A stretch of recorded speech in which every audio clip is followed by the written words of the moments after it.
देखे छ कते बड़का शब्द बोल रहा यार। अब बोला ना यार क्या नाम छुचे यार, तू 12 बरस से यारे न रहिया यार भए जाय छै हो। ए मास्टर साहब देखियो बाबू, यार के मतलब बुझे छ? यार के मतलब दोस्ते ने पूछन दोस्त के लगल के दोस्ती यार लगल है। हाँ हाँ बाबू दोस्ती रहे। अच्छा बाबा दोस्ती तो गांव घर में सब ए हो लगे छै। बाबा बड़ा ही अलग अलग छै, एकर हाथ देख दहो त केना भान छै, ने एकरा बोले ले चलने चले ले गांव में सब एकरा झगड़े करे छै। हने सुनो बाबा, कहा ने हमर हाथ हार ने देखी, हम अपने भाग भविष्य देखै छियै, लेकिन तू अपन भाग भविष्य बतबो कि एते दिन में पोपीपुर में कोई मुनि महात्मा न करे रहे, तू नकली बाबा जी तो न छहो बाबू। हाँ हाँ के दिन बाबू हम जोगी फकीर बेगारी लागे छी। बाबा ओ तो हमहू देखे छ जोगी फकीर जोगी बेगारी के कोनो ठाक ठिकाना नहीं है। अच्छा कब कते पहुंचते। ए हो बाबा ठीक छै, तू जोगी फकीर छ, हमरा एगो निर्गुण सुनबो, हम तोरा तुरंत ओकर पूरा खानदान के बारे में बता सुना देबो। न बाबू, अगर तेरा निर्गुण ही सुनना है तो तू हमारा संगे चला, ज्योति के द्वार पर ज्योति के माँ से भी भेंट कर लेवे और तेरा वो ज्योति के द्वार पर निर्गुण सुना देबो।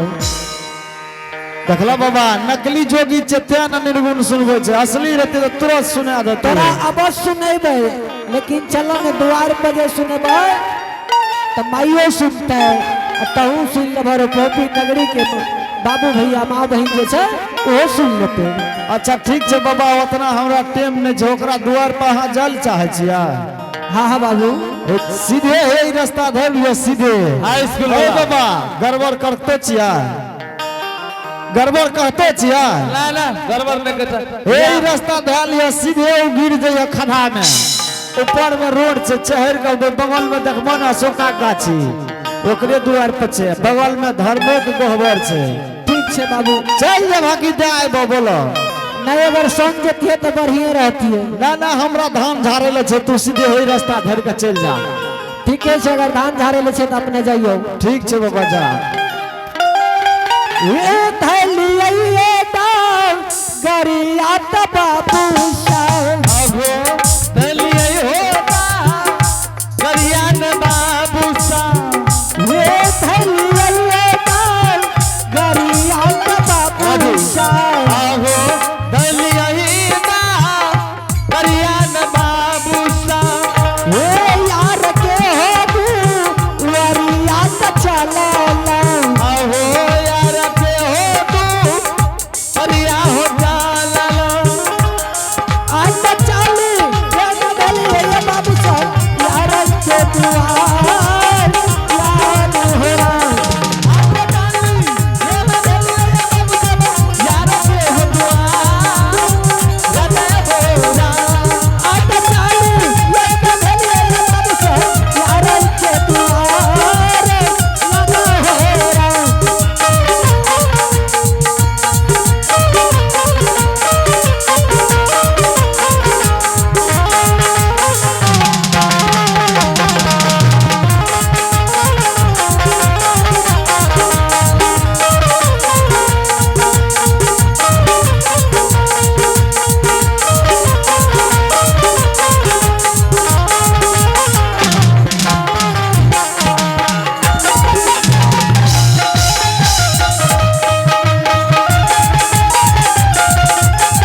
के द्वार पहुंच गए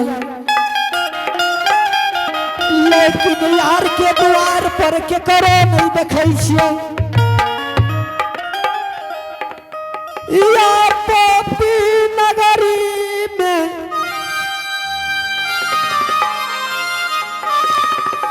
जहिनी धर्म के गहबर बन के गेल रही है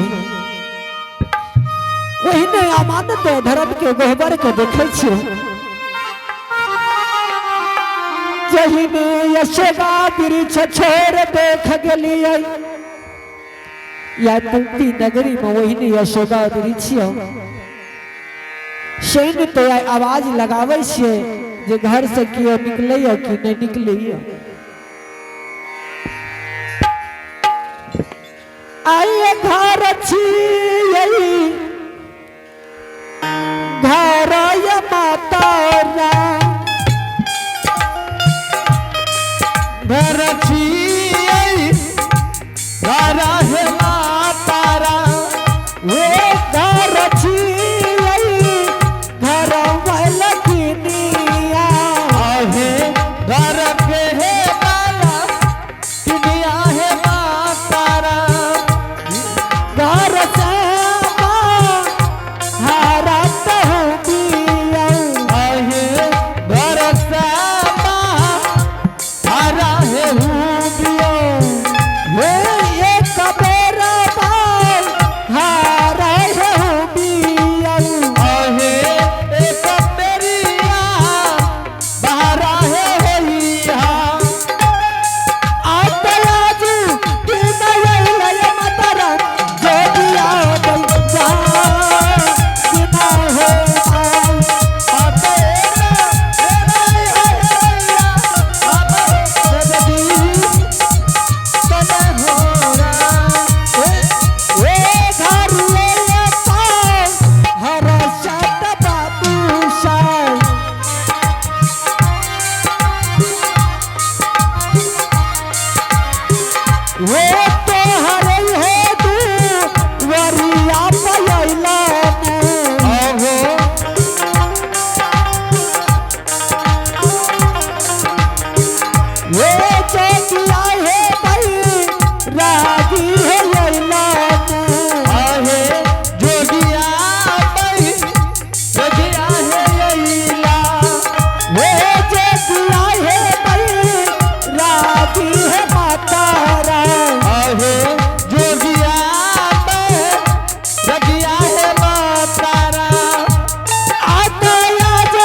निरंजन गुरु गोरखनाथ की जय। लागे ये पंपी नगरी में कियो घर से बाहर नहीं निकल रही सैन्य ये अशोका वृक्ष के निकट में थोड़ा देर विश्राम करे छी देखे छी जे कोई घर से बाहर निकले चाबाद बन से कहीं से आवे कि नहीं आवे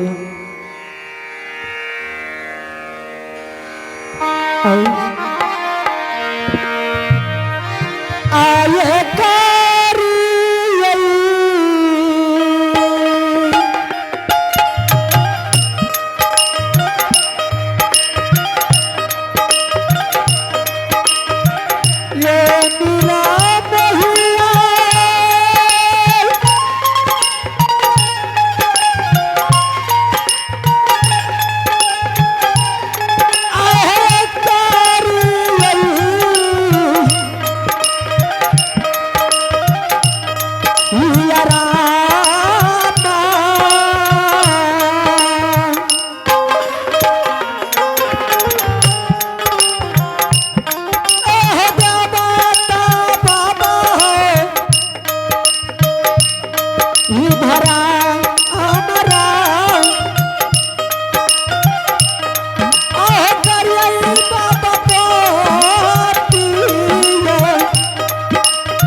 ये मयूर देती है एक मुट्ठी।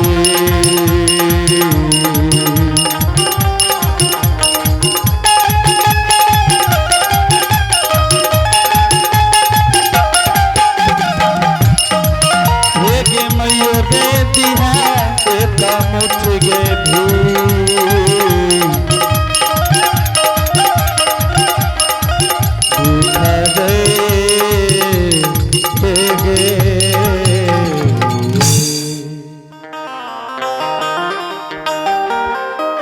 हेलो आए लगे ये कि हम दरवाजा पा कोई साधु महात्मा आपके बैसलिए एक सवेरे से श्री राम के नारा लगावे ये दरवाजा पा से नहीं तो सलखी नौड़ी के आवाज लगा के कही चाहिए नौड़ी घर से भिक्षा लेके जोगी जी के दयाब हो एक सवेर से अपना दरवाजा पर बैसलिए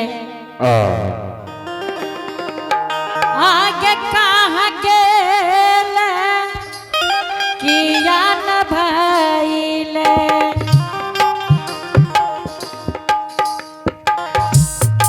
सौलखी के माँ ओरिया दुलरिया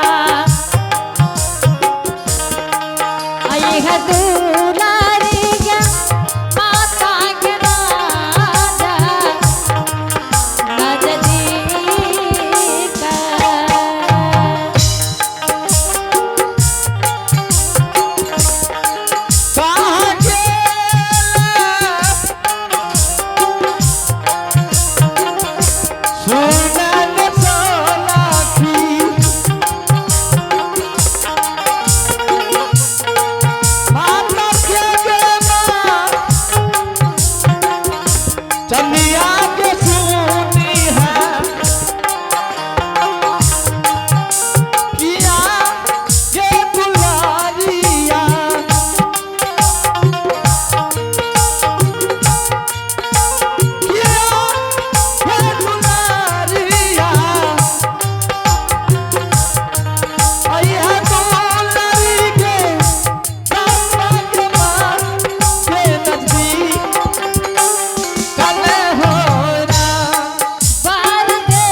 आप है भगवान के दरबार में निर्मल यादव बाबू जी जो कि स्थानीय धमसेना सहरसा से रहने वाले हैं।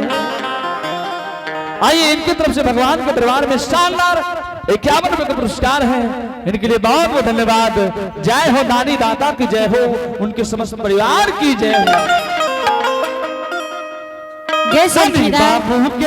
दानी बाबू के मनसा पिया ने पूरा है सरस्वती माँ दानी के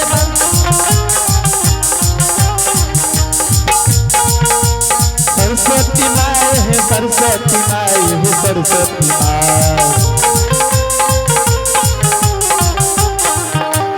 सरस्वती माँ है सरस्वती माँ है सरस्वती माँ दानी के मनसा पिया ने पूरा है भगवती माँ दानी के मनसा पिया ने पूरा है सरस्वती माँ। ननकी आय लागे एक अपना दरवाजा पर मुनि महात्मा एक बैसलिए तू केना जान ली?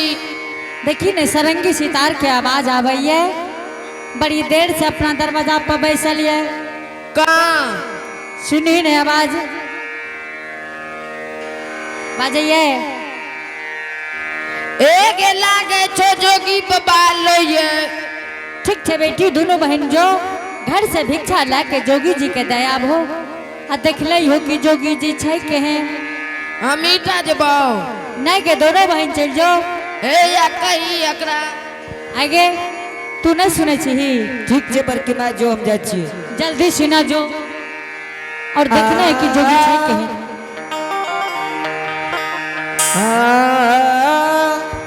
जय हो। गे नरिया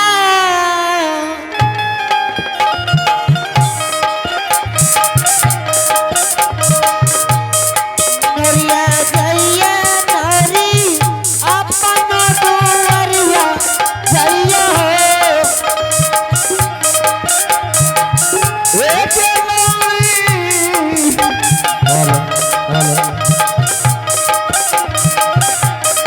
नरिया आदू जइया अपन दुआरा जइते हो ए गे नरिया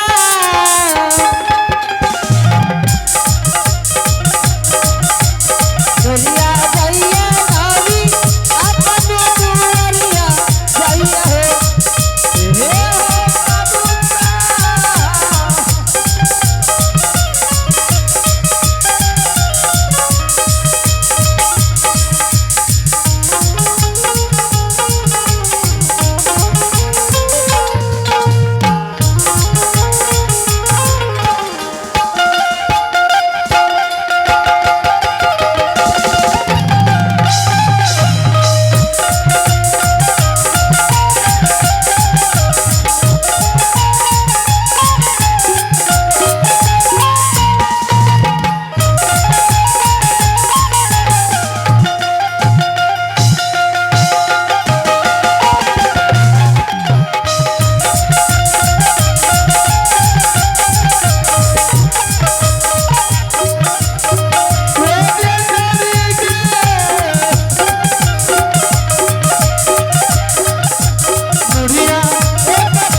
बाबा बाबा बोलो बच्चों प्रणाम बाबा खुश रहो